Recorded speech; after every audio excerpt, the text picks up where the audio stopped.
La ataron de manos y pies. Ella gritaba, decían que la dejaran quieta, que mejor la mataran en vez de violarla.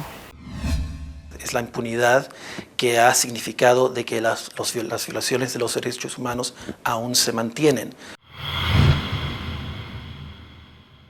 Creo que el no denunciar este tipo de hechos ayuda a la impunidad. Es el último tabú del conflicto armado colombiano. Quedó en embarazo de un guerrillero raso.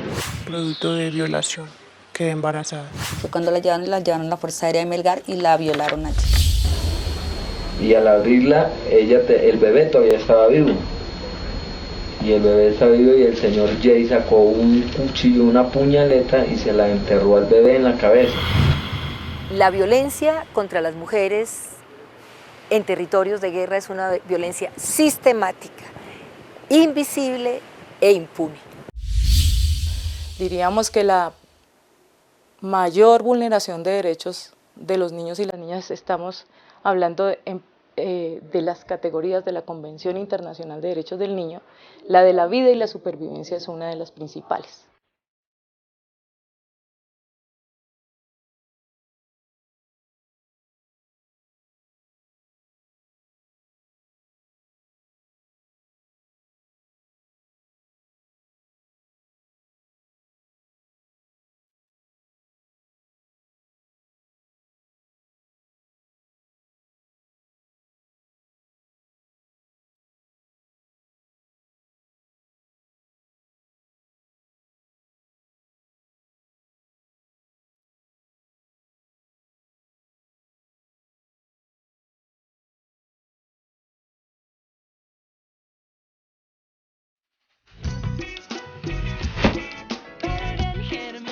Contravía. Una guerrillera que le decían Daniela. Ella tenía 16 a 17 años. Que la cogimos en un retén falso de la autodefensa, por los lados de la Esmeralda. Pero la cogieron entre 8 hombres. Todos fueron compañeros míos. Y el comandante los obligó a que la violaran. Que si no la violaban la mataban. La ataron de manos y pies. Ella gritaba, decían que la dejaran quieta, que mejor la mataran en vez de violarla.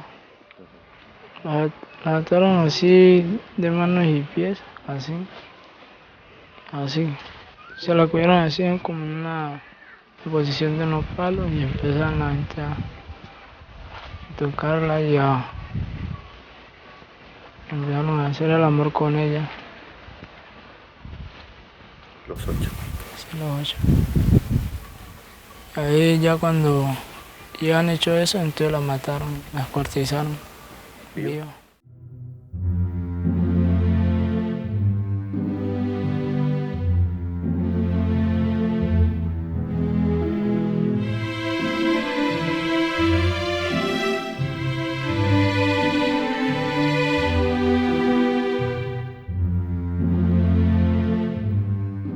El conflicto armado de Colombia ha estado marcado por el tema de la impunidad. Es la impunidad que ha significado de que las violaciones de los derechos humanos aún se mantienen, porque los agresores saben que no los van a llevar ante la justicia. Digamos que estamos en ese periodo de esperar qué va a pasar con esta persona que 11 años después quiso hablar. Un grupo, al parecer de paramilitares, me secuestró cuando estaba haciendo un trabajo periodístico. Fui agredida físicamente, torturada, violada, y creo que el no denunciar este tipo de hechos ayuda a la impunidad. Pero el caso de la violencia sexual en el contexto del conflicto armado es un caso aparte, es un caso muy especial, porque la impunidad es total.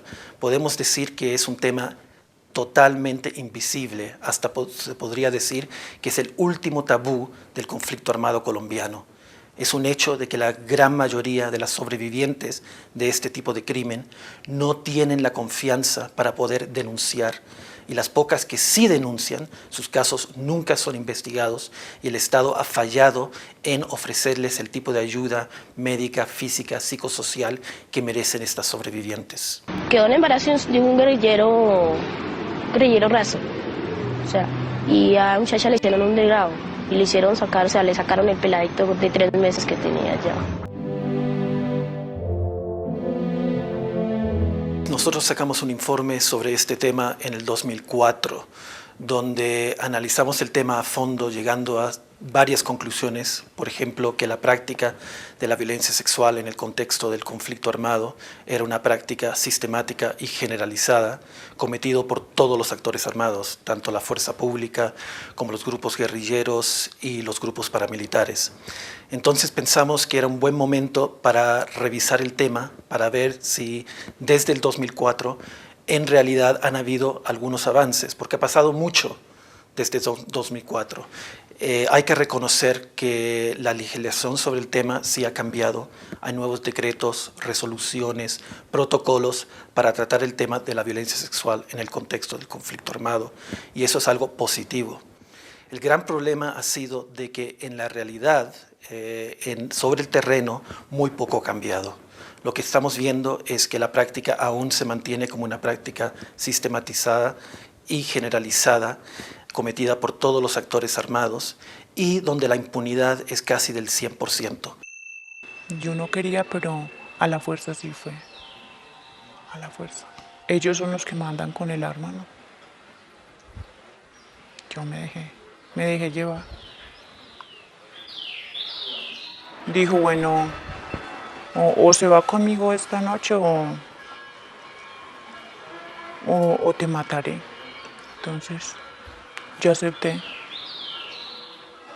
y me fui. Producto de violación, quedé embarazada. ¿Quién es el papá del niño? Es un guerrillero. ¿Siguen operando aquí? Sí, siguen en algunas veredas de aquí en el municipio. Están, sí, claro.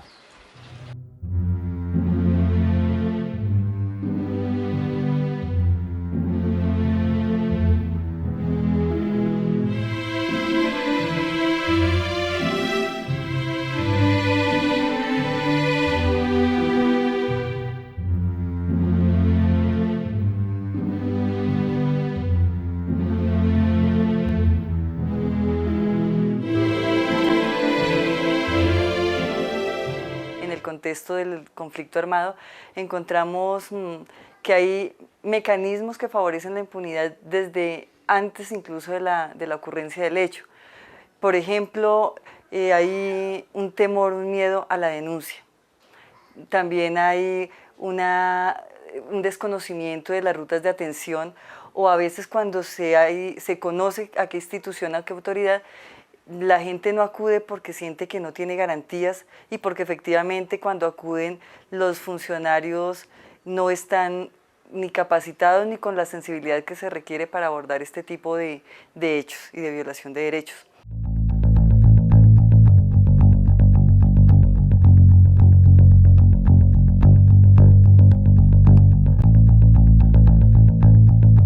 Aquí arriba la tuvieron por un buen rato ahí, y después de que la sacaron de ahí, atrás de Ibiza estaba la camioneta, ellos la subieron a una camioneta y se la llevaron.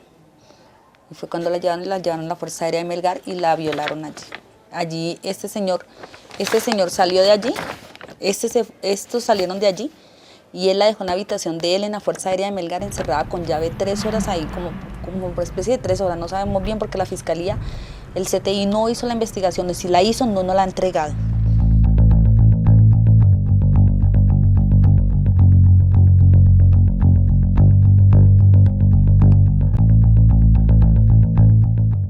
Encontrar casos de niñas que han sido acusadas, que han sido amenazadas, que han sido agredidas por soldados, que han sido retenidas con el pretexto de saber si son guerrilleras o no, y al ser detenidas se les reseña y se les amenaza y se les dice que se les va a investigar y se les va a estigmatizar de todas las formas posibles.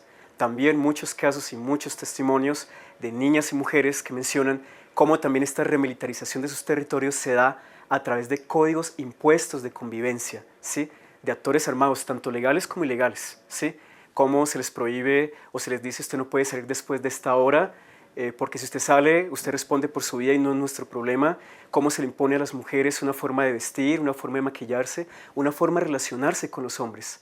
Porque en el relacionarse con los hombres está lo que la mujer representa en esos territorios y lo que las niñas y adolescentes también representen frente a esos actores armados.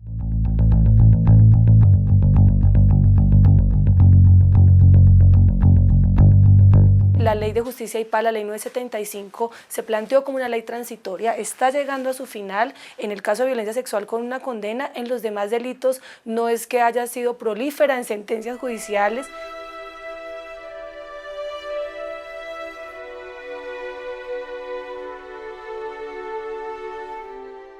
Bueno, la Ley de Justicia y Paz es un fracaso en muchos sentidos, pero en el caso de las mujeres es un fracaso absoluto.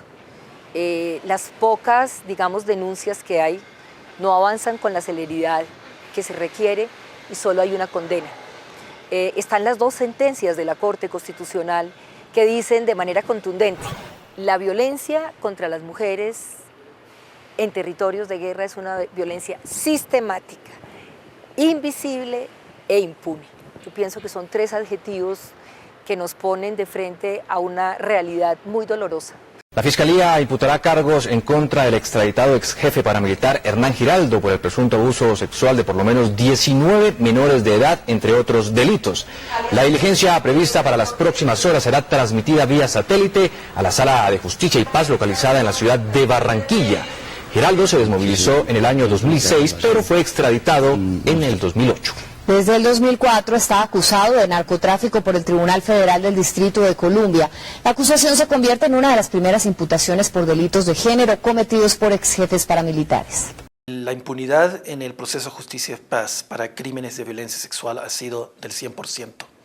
Es un dato escalofriante el hecho de que los paramilitares han confesado más de 57.000 crímenes, pero de esos 57.000 crímenes, solo 86 están relacionados con la violencia sexual. Es claro que los paramilitares no están confesando dos tipos de crímenes.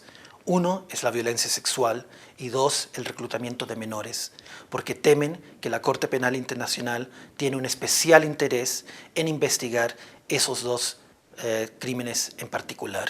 Creemos que hay un gran déficit en el tema de verdad, porque lo que ha hecho la ley es judicializar sobre las versiones de los victimarios y las versiones de las víctimas, porque eso no lo contempló la ley, quedó por fuera. Entonces, en el tema de verdad, de justicia y de reparación hay todavía una tarea pendiente. Los delitos, por ejemplo, en el caso de violencia sexual, en el marco de ley 975, quedarán bajo los tipos penales que acepten los paramilitares. Yo voy a hacer la averiguación, ya que de pronto nos van a dar la autorización de llamarlos para allá, para la región, y reunir una cantidad de movilizados para clarificar este caso. ¿Supo los motivos cuando dieron vuelta? No tuve conocimiento, doctor. Para señalar entonces que lo primero es que son unos actores activos y que Colombia sigue siendo un país en guerra. Eso implica que trabajar en estos temas, de mirar cuál es el impacto de la guerra en los niños, en las mujeres, en los adolescentes, es complejo porque yo las llamo que son las estadísticas del miedo, ¿cierto? Las estadísticas de la guerra. Es decir, hay un enorme subregistro de los datos, de los verdaderos problemas. Otra investigación por abuso sexual comenzó en la Brigada Móvil número 5 que opera en el departamento de Arauca. En esta unidad, que es la misma a la que pertenecía el teniente acusado de violar 2 niñas y de matar a 3 niños, se intenta identificar ahora a otros 5 uniformados que habrían violado a una niña indígena. La menor fue atendida en el Centro de Salud de Puerto Jordán y luego remitida al Hospital de Arauca. Tengo entendido que la familia se ha trasladado a otro lugar. Los presuntos uniformados implicados harían parte de la Brigada Móvil 5, la misma unidad a la que pertenecía el teniente detenido por haber violado a 2 niñas y asesinado a 3, también en Tame. Que nuevamente el ejército de Colombia nuevamente salga y pida perdón. La vulneración de derechos de los niños y las niñas no es una cuestión únicamente referida al conflicto armado, pero también al conflicto armado. Diríamos que la mayor vulneración de derechos de los niños y las niñas estamos hablando de las categorías de la Convención Internacional de Derechos del Niño, la de la vida y la supervivencia es una de las principales.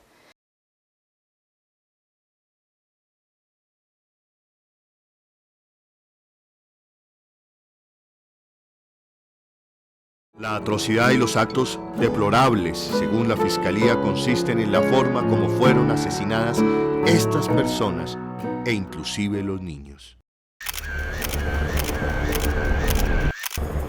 La niña, Natalia Tuberquia, de 5 años, fue también degollada y presenta una herida en el cuello de 12 centímetros de longitud con una profundidad de 8 centímetros. Su tórax y abdomen le fueron abiertos. Santiago Tuberquia Muñoz, de 1 año y 7 meses de edad. En la necropsia dice, tiene un pantaloncito corto de bolsillos talla 3 y un interior azul estampado con conejitos y fresas. Así lo encontraron. Fue degollado y le abrieron el tórax y el abdomen y le sacaron los intestinos.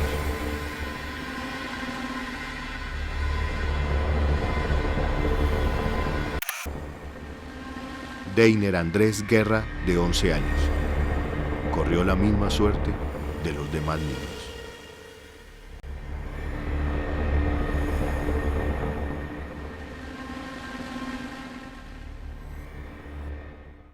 Encontramos que tanto grupos guerrilleros como grupos paramilitares, como el ejército, como las Fuerzas Armadas estatales, son concurrentes y son partícipes en la autoría de diferentes violaciones a derechos humanos de niñas y adolescentes en esas comunidades, que no son esporádicas, que no son aisladas y que son permanentes, son cotidianas y sistemáticas, se dan todo el tiempo y desgraciadamente han llevado a cierto acostumbramiento de la comunidad a ese tipo de situación. Es lo que algunos han denominado la naturalización de la violencia, que es simplemente acostumbrarnos a vivir en medio de la violencia y ver cosas graves como cosas que son normales y cotidianas en el acontecer diario de estas comunidades. Yo cuando procedí a hacer con ella lo que quiso, o sea, desnudó y más aparte dije que la golpeaba, o sea, la castigaba con la mano, le pegaba palmas. Dijo cuando yo decidí, dije con esta no me quedo y con esta no me callo, porque lo que hicieron con mi hija, para mí no me gustó jamás nada. Digo, hoy lo hicieron con ella, el día de mañana lo van a hacer con otra. Y para mí, o sea, nunca he querido jamás que suceda esas cosas y sucedieran más. Que violarle los derechos a una criatura o a una mujer, a un ser humano, mejor dicho. Entonces, como digo, decidí que esto se quedara, para que esto se quedara en impunidad, para que esto se siguiera presentando más, cuando decidí hacer las denuncias. Los obstáculos para la justicia en estos casos son múltiples. El principal es, por supuesto, la falta de voluntad política. Ese ha sido el gran problema en Colombia en relación a la impunidad en términos generales, en todos los casos, que los gobiernos no han querido o no han podido resolver el tema de la impunidad. Pero con estos casos de violencia sexual en el marco de conflicto armado, hay obstáculos, trabas adicionales que obstaculizan los esfuerzos de estas mujeres de poder tener la justicia que merecen. Por ejemplo, uno de los obstáculos que detallamos en el informe es el hecho de que no existe un registro nacional de datos. Entonces simplemente no se conoce la dimensión del problema de la violencia sexual. Y es claro que si no se conoce la dimensión de un problema, nunca se puede resolver. También la estigmatización que se hace de la víctima. Muchas veces acude una niña o la mamá con su hija y que ha sido violentada en el marco del conflicto y lo que hacen es interrogarla sobre si tiene novio, si tiene relaciones sexuales. Entonces hay una suerte de estigmatización de la víctima o de una doble revictimización. Para mí ha sido duro, difícil, como se lo dije al mismo cabo con que hablé. Dije, yo apoyo de nadie tengo. Dije, si es por parte de la guerra, me mata mi familia. Vengo a mi finca a trabajar para seguir luchando y ver acabar de levantar a esos niños y aún ese niño que me queda de huérfano. Y ahora este problema ustedes me lo causan. Eso no se ha dicho. O sea, uno no es digno de nada. Eso ha sido problema tras problema, como digo. El hecho que eso se vuelva cotidiano también hace que como que se vuelva cotidiano, que haya una suerte de legitimación, que ellos puedan llegar a agredir porque estamos en un contexto de guerra y eso es normal. Porque cuando yo pasé la denuncia no hicieron nada, ¿sí? Ellos fueran, como de cuento cuando uno da cuenta del cáncer, ¿sí? Se está medio avanzado, está, digamos, principiando, tiene cura, pero ya después que esté avanzado ya no. Tenemos casos en donde los hechos sucedieron hace 2005, 2006 y esta es la hora que todavía la investigación sigue abierta, no se han decretado pruebas, no se ha hecho ningún tipo de vinculación y el paso del tiempo pues contribuye efectivamente a que no haya justicia porque se pierde la prueba también.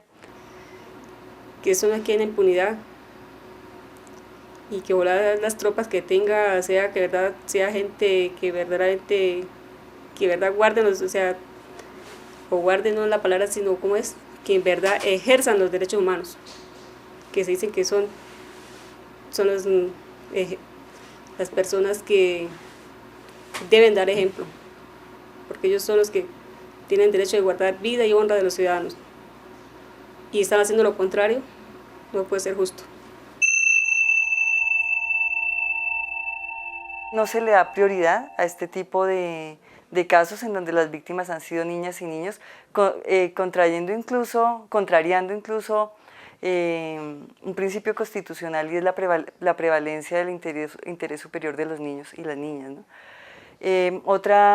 Bueno, y ahí consideramos que efectivamente desde el Poder Judicial no se ha implementado una política que busque dar relevancia y haga realmente efectiva esta prevalencia del interés superior del niño en materia de justicia y de reparación integral y de verdad, por supuesto. Entonces ya decidí, salí a Tame, ya puse la denuncia y me duele mucho más después cuando la muerte de los otros 3 niños, porque pues, gracias a Dios a mí no pasó a mayores cosas como le pasó a ese otro señor, a otro vecino ahí. Que mataron a los 3 niños, para mí es doloroso saber eso. La masacre de 3 niños en Arauca, por la que están siendo investigados 60 militares, generó hoy todo tipo de pronunciamientos. El gobierno dejó en claro que la justicia militar no debe investigar lo ocurrido. Los altos mandos militares expresaron su indignación con lo que pasó.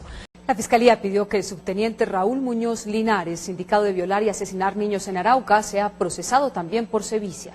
El padre de los 3 niños de 6, 9 y 14 años que fueron asesinados en una vereda de Tame, Arauca, José Álvaro Torres, le había pedido al presidente Juan Manuel Santos que el proceso por la muerte de sus hijos fuera enviado a la Fiscalía en Bogotá por falta de garantías. Como un hecho vergonzoso para el país, calificó el vicepresidente Angelino Garzón la masacre de los 3 menores en Arauca. Y ellos hubieran hecho la cosa cuando yo puse la denuncia, no hubieran matado a los 3 otros niños. Para mí que no hubiera sucedido eso. El fiscal general de la Nación, Eduardo Mendoza Diago, denunció un nuevo caso de abuso sexual en Arauca, cerca del lugar donde otra niña fue violada y asesinada junto a sus hermanitos. También dijo que se conoció un testimonio clave para saber qué pasó con la masacre de los pequeños. Yo estoy aquí en Bogotá porque en Tame el 14 de octubre del año pasado me asesinaron 3 hijos. El Ejército Nacional me los asesinó. ¿Y eso cómo fue?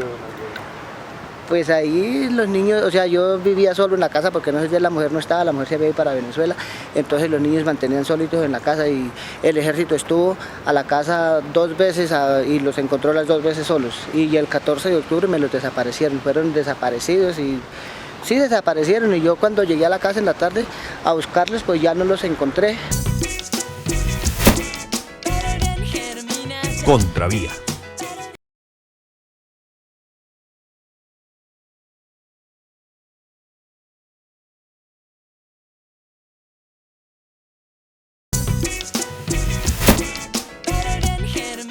Contravía. Sí, él me informa que ese mismo día que la Fiscalía había acabado de llamar a informar que habían 3 niños muertos, asesinados, y que se rumoraba que posiblemente que habían personas que estaban sindicando a tropas del ejército de ese hecho. Entonces le dije, eso está muy grave, por favor, oficie inmediatamente a la Fiscalía y prestamos toda la colaboración, y es así como hay un oficio que está con toda seguridad dentro del proceso. Bueno, y el coronel Galvis le dijo a usted que posiblemente había tropas del ejército involucradas en la situación. ¿Él le informó a usted si alguno de sus hombres o alguien de las tropas del ejército le comunicó algo sobre la situación particular que se estaba presentando hasta ese momento? No me informó que las tropas le hubieran informado a él. En la línea de mando o de coordinación en ese momento con relación a la Brigada Móvil 5, nadie le informó a él. Solamente él se enteró por la Fiscalía. Sin embargo, yo le dije a mí, tengo la menor idea, tengo sospecha de que los niños los tiene el ejército, porque era que el ejército estaba ahí como a 150 metros de la casa. Eso era lo que había. Y fuera de eso había ejército por toda parte, regado en las demás veredas, eso había una cantidad de ejército. Entonces yo dije, me dijeron, pero ¿por qué que el ejército los tiene? Le dije, esos los tienen, dije yo, allá los niños tienen que estar ahí. Es evidente que se observó que no tenía prendas de vestir del área genital. En ese caso, se podría asociar que junto con el acto sexual violento procedió luego el acto del deceso violento de la menor. Lo primero que me dijeron fue que el que iba para la cárcel era yo, que porque yo no era el papá de los niños, que yo era simplemente el padrastro y que yo había violado a la niña y había matado a los niños para que los niños no contaran. Que eso ya había salido por la emisora, por la RCN, en Arauca. Eso fue lo primero que me dijeron cuando yo llegué. El hallazgo de una defloración reciente de su himen, aunado a unas lesiones equimóticas de origen traumático, se concluye que eso es una relación sexual no consentida y que va más allá de lo esperado en una relación sexual de ese tipo. Apuñaleados, ahorcados, torturados, desnucados, vueltos nada. Con los ojitos por fuera, la lengua por fuera, pues da temor.